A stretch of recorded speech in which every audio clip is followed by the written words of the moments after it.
concerning about white dreadlocks. It is, yeah. It's very diabolical. It just doesn't seem right. Oh my god. It's like a troupe of actors that were unemployed, get bored one week, and they're like, let's go do stupid stuff that means nothing. And here's what I want to sort of drive home. We're going to get some details. A lot of people don't know the history necessarily of the Nobel Peace Prize and the winners. But it's going to be announced, I think, tomorrow.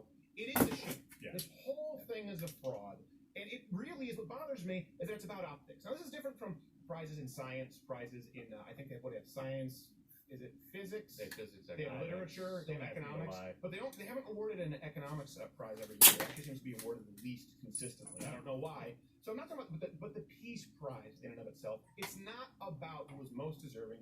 It really is about optics, and that is something that at a certain point you just have to say, well, this serves no purpose. So if we're talking about climate change, like, let's go with that. Let's go with cleaning up the environment. Let's assume that humans can affect it. Let's assume that in some intergovernmental panel we could stop the 1.6 degree warming, which I would not be able to discern if that happened in the studio. Oh my goodness. Oh my god. Okay, then how about giving it to Boyne Clay? And he's a 25-year-old Dutch inventor, entrepreneur, CEO of, I think the company is Ocean Cleanup. Yeah. Ocean Cleanup. He's been working on cleaning up plastic pollution from the ocean since he was 16. Oh, practical. Just this week, after 5 years, over 250 models, he has this autonomous plastic retrieval system. And it's successfully retrieving debris from the ocean right now. You mean he doesn't just talk? No, exactly. So you hear all that, and you go, oh, okay, point taken. Counterpoint. You all come to us young people for hope. How dare you? You have stolen my dreams, my childhood, with your empty words. And yet, I'm one of the lucky empty ones. words? Yeah. People are suffering. People are dying. Entire ecosystems are collapsing. We are in the beginning of a mass extinction. All you can talk about is money and fairy tales of eternal economic growth. How dare you? That's so painful. By the way, she also got it for economics. She was getting that this year. Oh, nice. Smith and Hayek. I have a legitimate question. How in the world would you get a peace prize for, even if she solves global warming? Like, how's that a peace prize? It doesn't seem to fit the category.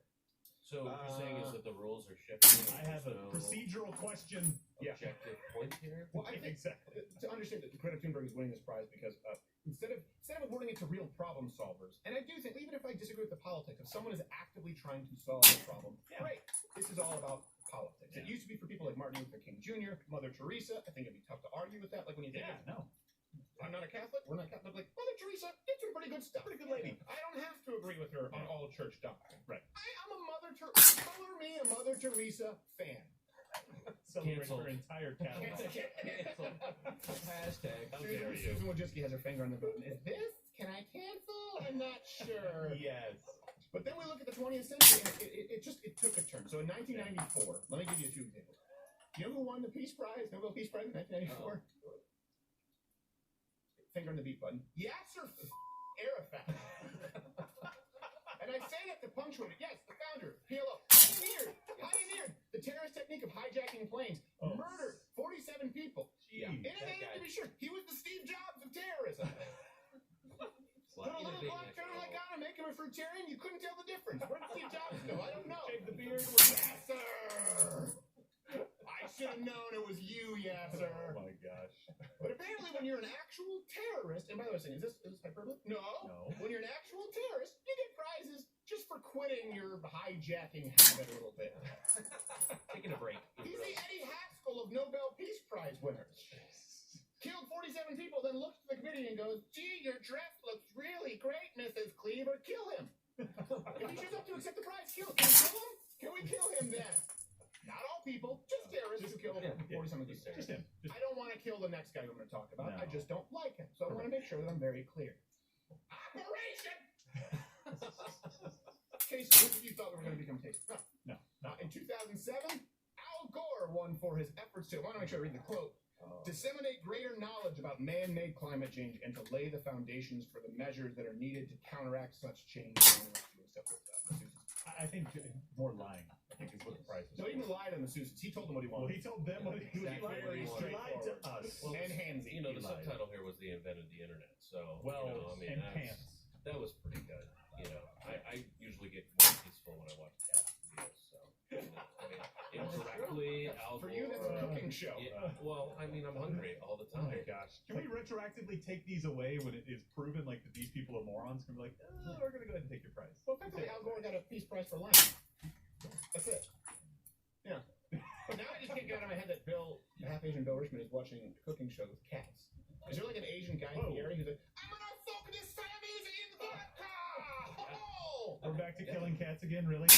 No, not killing, eating. Diners, driving, and sharing dissidents! Oh! There's a difference.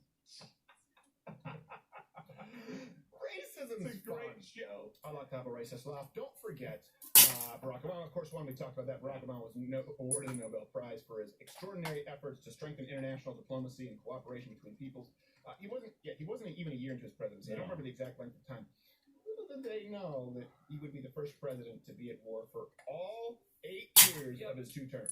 Ooh, You'll say, first president? Yes. that's a bad record to have Not a good. for an anti-war president. Yeah. No, that is pretty but he never. But what most unfortunately here is he never used drones to kill anyone. No. That's Yeah, really that's not critical true. for us to remember. I think that was also noted in a footnote. Yeah. No, it was a mystery. It was fake news. He was just twitching. He was Yeah, Twitch it was live an streaming. accident. He likes to push other buttons. Yeah, thought it was a game. And out of all those, It's like some realistic jihadi the game. worst though, lest you still think, well, I don't know, Al Gore, Obama, Australia, I guess I can see it. I mean, I can't, but whatever floats your boat. Here, maybe this will convince you, tip you over the edge. 2012, the Nobel Peace Prize was awarded to the European Union. What is that? Not a specific member, not the head, Just not all like the of it. spearhead, just the European Union. What does that even mean? I don't even How know. does that happen? Oh, how full of yourself do you have to be to give a prize, essentially to yourself, the European Union? It's just, we love it. It's Yeah. wonderful. I do find it interesting, as all the criticism on the left about Citizens United and other cases that say that corporations can donate and have ability to exercise certain rights because they're a reflection of people, and that just the outrage on the left about that. And yet, an entire discombobulated government body created out of whole cloth that has been an unmitigated disaster that everyone's fleeing from. Do you remember what was happening in 2012? Economies were failing. Entire countries were going bankrupt in the European Union, but a prize is definitely in order. It's fielded. And it's They really, needed the gold. I will tell you, I don't fully understand the European Union because Pantelis works for us. He helps write, and he's Greek. He blames the Germans, and the Germans blame the Greeks. And I just think just bomb that whole area. It's the Greeks. It's the Greek fault for sure. Just destroy it. Carpet. It is remarkable, too, while we're talking about the Peace Prize. The United States fought off, obviously, Europe. Right. Fought off the old king. We're doing this special. Next week we have this thing with Winston Churchill, a parody of Breakfast Hour will be the intro. And what's funny when you listen to that speech, though, he does talk about how if Great Britain falls, that the British Empire will continue to fight. And go, what? Isn't that kind of like? I guess that we didn't gas Jews. That's better. But like the British Empire, you did commit some atrocities. Like you're really just saying we want our empire to continue, and we don't want the Nazi empire. They're kind of just trying to do what you did, only supercharged with evil. When you consider it, like the United States is the only country throughout the history of mankind. By the way, European Union, Peace Prize. The United States never got it. The United States kicked the ass of the British. Most countries would then say, all right, we're crossing the Atlantic, and we're taking over their countries and stealing their shit. Not to mention Canada. Canada still exists. Can you imagine in the old world, we're the only country who could take over every single other, and we don't. And then people try to say, well, your nation, right now we're talking about this, for example, abandoning, right, the Kurds. And we'll talk about this more next week. I always wait for more evidence as it relates to international sort of foreign policy because we don't know what's going to unfold. But think about it for a second. Why is it not just another United States? We don't do that. Exactly. Britain didn't do that. The Ottoman Empire, the Greek Empire, the Romans, anytime they could take land, they took it. So did the British. Yeah. They never got a Peace Prize. I'm just saying, I'm not sore about it, but I'm kind of sore about it. Well, I mean, and what's even better is that not only are we not going out to create new states, so of course someone's going to say, oh, we're trying to install democracy in governments that don't want it. Okay, yeah, color us, fans of democracy. Right. But we're even trying to get rid of, there's an active movement to just drop California back to Spain. So we're actually reducing I our support land it. grab, We're okay? going overseas and trying to clean up your I'm sorry, Yeah. that's exactly what's happening. You make a mess of things, we come over to try to make sure you drunk people don't fight, and then you get pissed at us. And the people most upset about dropping California back to Spain are Mexicans because they'd have to relearn Spanish. Yeah. Soon it's going to be the Nevada-California border. Mi pito. It's Do you mean Catalan. penne? That's the only word I know. Catalan. notification bell. Please do subscribe at Mug Club, LifeStudy.com/Mug Club. $69 for students, veterans, active military. You get the full Blaze catalog. Now you have Dave Rubin. It's the only thing to keep this available for free on YouTube, and there's like 80% more content there, episodes every single day. You just see a small clip. And do check them every day on YouTube because we're not in suggested videos. If you search us, we don't even show up. But if you check back every day, there's always a new video at is it 9 o'clock stream? And then 8 o'clock live stream. All right. Here's another point about Greta Thunberg.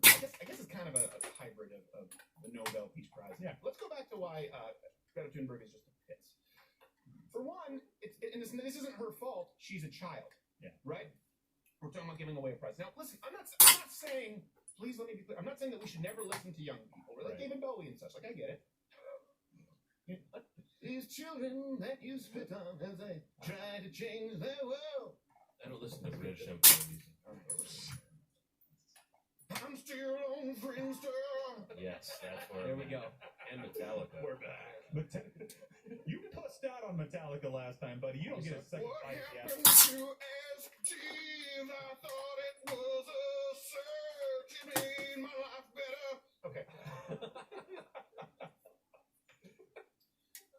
Netscape never again. It's really just Creed. It's just people like they just have no access to modern technology. Right? Yeah. My point is, I'm not saying that you should never listen to young people. I think that we can learn a lot from them. I really do. Allowing them to dictate policy? Yeah. I mean, and this is my biggest problem here is that they use these children as human shields to be immune from criticism. Right? They did it with David Hogg. And let me tell you this, Republicans do it too. Yeah. At CPAC, I remember I had to introduce Jonathan Crone, who was like the conservative. How do we pronounce this there, ladies? Is it Wunderkind? Wunderkind. Yeah, that's I always hear Wunderkind. Yeah, yeah. We're American. It's like winter. So, It's like España. We're like, you Spain. So, I'm going to change yeah. that. That's pretty much what it is. By the way, they do it with us. Bring They it do it to with us. us. We all do it. Something else. Estados Unidos.